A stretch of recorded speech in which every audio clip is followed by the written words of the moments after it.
Thank you very much, Mr. President.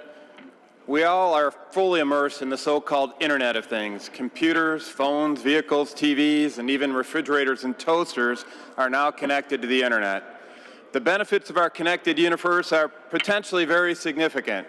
Unfortunately, there is an increasing body of evidence that suggests that the health risks are very significant as well. Now, I don't bring this concern to you lightly. I'm a techie at heart.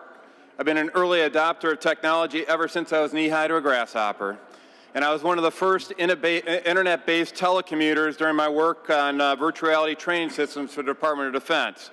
I have boldly gone where many have not gone before as an aerospace engineer designing systems for the International Space Station.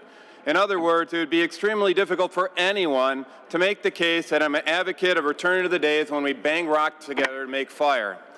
Having said that, I have serious concerns regarding evidence of adverse health impacts due to specific class of technology wonders, wireless transmitters, especially high-frequency, high-power wireless transmitters.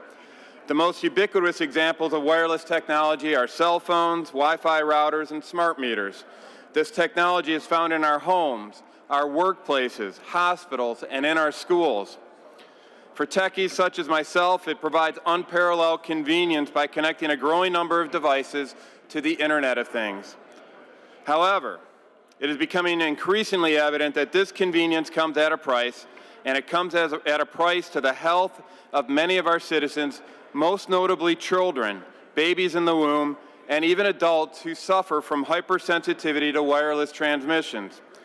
A few weeks ago, I distributed sample data to each of you from scientific studies of the effects of radio frequency emissions compiled by bioinitiative.org that highlight the adverse health effects of various profiles of wireless transmissions.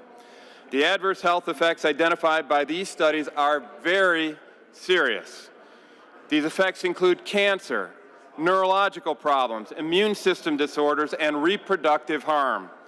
It has been demonstrated that radio frequency radiation can have adverse impacts at the cellular level, including harmful mutations of human DNA. Most alarming of all is that children are most vulnerable to these adverse impacts, including children in the womb of pregnant mothers. It is for this reason that Wi-Fi in schools represents a particularly significant health risk, not just for students, but also for pregnant teachers. Classrooms can have as many as one transmitter for every 10 students. Countries such as France and Israel have responded to these health concerns by passing laws restricting the use of Wi-Fi in schools. Yesterday, this body passed a suite of bills designed to protect Michigan's children. Today, we're proposing to do the exact opposite and put our children at increased risk. We are now discussing the deployment of 5G networks throughout our state.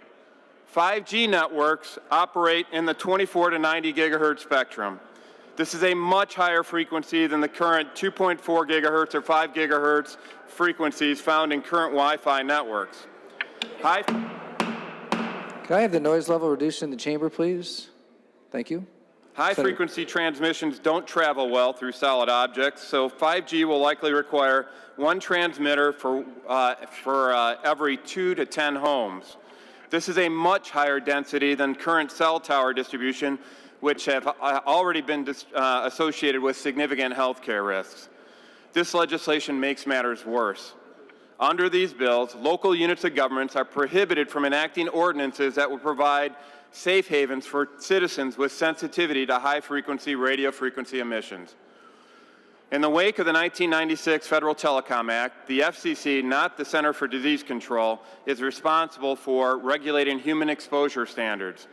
The FCC has established maximum power density thresholds for radio frequency emissions in the 24 to 90 gigahertz spectrum of 5G networks as 5 milliwatts per square centimeter. This exposure threshold is based upon thermal concerns analogous to microwave cooking, but have yet to be defined on the basis of non-thermal concerns. Ionizing radiation has been proven to disrupt the basic cell functions at well below the thermal thresholds promoted by the FCC.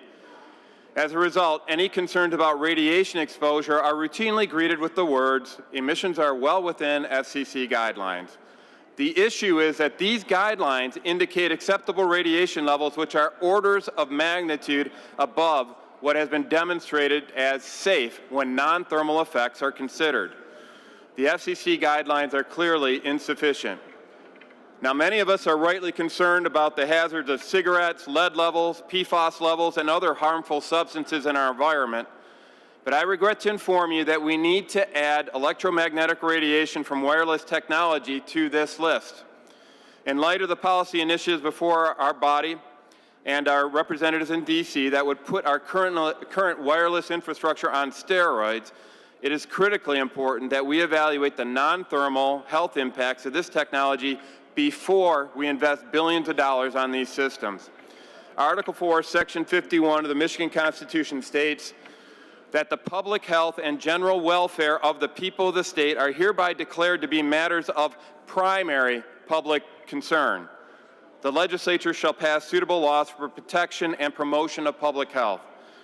Despite the convenience and the enormous economic growth potential associated with the Internet of Things, our primary concern as legislators is not convenience nor economic growth.